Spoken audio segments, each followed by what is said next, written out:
Hello everyone, and welcome to my Sister Wives Today channel. I hope everyone is having a wonderful day. Before we begin, please hit the subscribe button and give this video a thumbs up. Before becoming the polygamous patriarch of TLC's Sister Wives, Kody Brown was just another young man struggling with faith, temptation, and personal identity. Kody Brown openly acknowledged to being Mormon naughty before his first marriage to Meri Brown, which surprised long-standing admirers and even some of his family members. The nickname, which may appear amusing or even frivolous, but has a serious implication within the very religious framework of the fundamentalist Mormon community in which Kody was nurtured. Being Mormon naughty implies a departure from rigorous religious norms, such as premarital intercourse, rebellious behavior, or even spiritual backsliding. And for a man who later built his public image on the claimed spiritual purity of plural marriage, this revelation calls into question everything followers believed they knew about Kody Brown.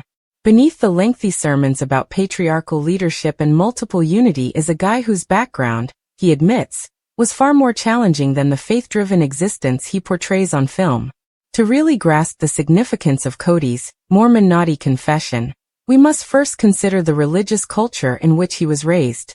Kody was born into a devoted Mormon family that eventually adopted the principles of fundamentalist Mormonism, a movement that deviates from mainstream LDS theology and practices polygamy. Many young men reared in these spiritual traditions face intense pressure to adhere to rigid moral rules, particularly those concerning sexuality, modesty, dating, and family obligations.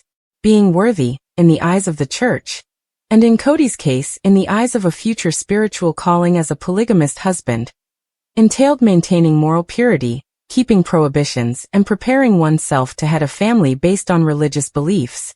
When Kody publicly stated that he hadn't exactly lived up to these principles prior to marrying Meri, it revealed a significant gap between his public persona and private actions. Kody discusses his adolescence and early adulthood in his autobiography, Becoming Sister Wives, which he co-authored with all four of his wives. He admits that, while he appeared to be pious and spiritually oriented, he was actually engaging in actions that would be considered rebellious or naughty by Mormon standards. Though he does not go into explicit detail, he refers to love entanglements and emotional relationships that went beyond the limitations set by his religious upbringing. He discusses entanglements with ladies that went beyond naive courting, and admits to struggling with self-discipline and moral behavior in his adolescence. Kody describes these events as part of a spiritual struggle, a conflict between who he thought he was supposed to be and what he was tempted to do. Many individuals may relate to the internal conflict between religious principles and human impulses, but it complicates Kody's narrative as a spiritual leader in a polygamous home. When Kody first met Meri, he was still struggling with his identity. Meri, who had likewise been raised in the fundamentalist Mormon community, was extremely committed to her faith, and was looking for a partner who would respect their shared religious beliefs. Kody, wanting to start over and leave his Mormon naughty past behind, seized the opportunity to reform himself. He once described his early romance with Meri as a cleansing moment, an opportunity to start again, be spiritually reborn, and live the life he believed he was meant for. However, his attempt at reinvention may not have been as complete or serious as he hoped. While he and Meri came into their spiritual marriage with the goal of raising a holy household, fissures soon appeared. Kody's desire for control, immaturity, and unresolved guilt from his background all appeared to permeate their relationship. And when he considered polygamy, a practice that necessitates spiritual leadership, emotional maturity, and moral discipline, the distance between his personal flaws and spiritual goals widened. As Kody's family grew by marrying Janelle, Christine, and finally Robin, many followers came to regard him as a guy consumed by his own ambition rather than a spiritual shepherd. His admission of being Mormon naughty before his first marriage became emblematic of a larger pattern in which Kody consistently fails to live up to the standards he preaches. For example, despite emphasizing the value of equal love and justice in a polygamous household, Kody clearly preferred Robin, lavishing her with attention while emotionally neglecting his other wives.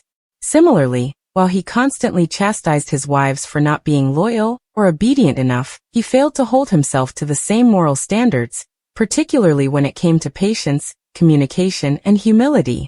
His early disobedience, long dismissed as a harmless phase, grew to embody the underlying contrasts in his character. A guy who desires to be a virtuous leader yet fights with vanity, favoritism, and self-centeredness. Kody's Mormon naughty background has also served as a cause of reflection for his wives, particularly Meri and Christine. Both women have mentioned that Kody wasn't always as pious or spiritual as he wanted them to be. Meri in particular appeared to bear the burden of having been his first wife, the one who was meant to help him lay a spiritual foundation, only to be ignored and emotionally abandoned years later. Christine, who came into the marriage with tremendous faith and a strong desire to respect plural marriage beliefs, eventually recognized that Kody's behavior was often hypocritical. While he expected spiritual loyalty and obedience from his wives, he was not always able to provide the same in return. His previous naughtiness appeared to foretell his future flaws. A lack of emotional accountability, instability in leadership, and a proclivity to break spiritual principles when it served his own interests. Over the years, Sister Wives fans have re-examined Kody's admission with a more critical eye.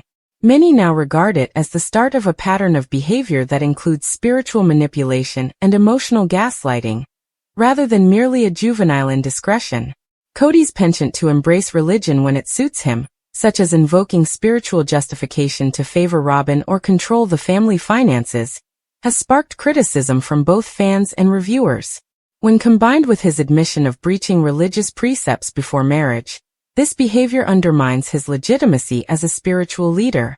How can a man who was Mormon naughty before marriage and has repeatedly abused his wife, suddenly expect loyalty, obedience, and spiritual devotion?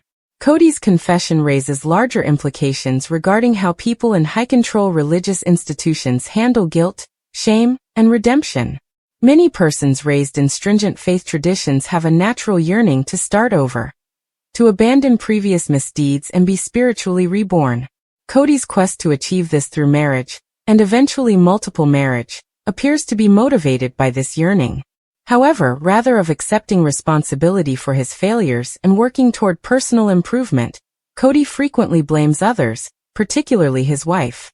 In recent seasons, we've seen him lash out at Christine for leaving, blame Janelle for their lack of connection, and condemn Meri for emotional detachment, all without looking inward. The man who once admitted to being Mormon naughty appears unable to confront how that same imperfect self still exists within him today. Ironically, his first wife, Meri, seemed to be the most forgiving about his past. Meri defended Kody's reputation in early interviews and family talks, and she supported him through several family issues. Even after their relationship had degenerated to the point where they were no longer emotionally attached, Meri stayed loyal for years, holding out hope that Kody would one day return to her. Yet he never did. And while viewers think on Kody's early confession, many see it as a warning flag that Meri may have overlooked in her effort to create the ideal spiritual family.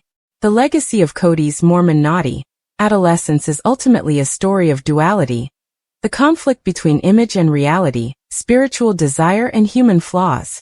While it is inevitable for people to make mistakes in their childhood, what counts most is how those mistakes impact their subsequent conduct.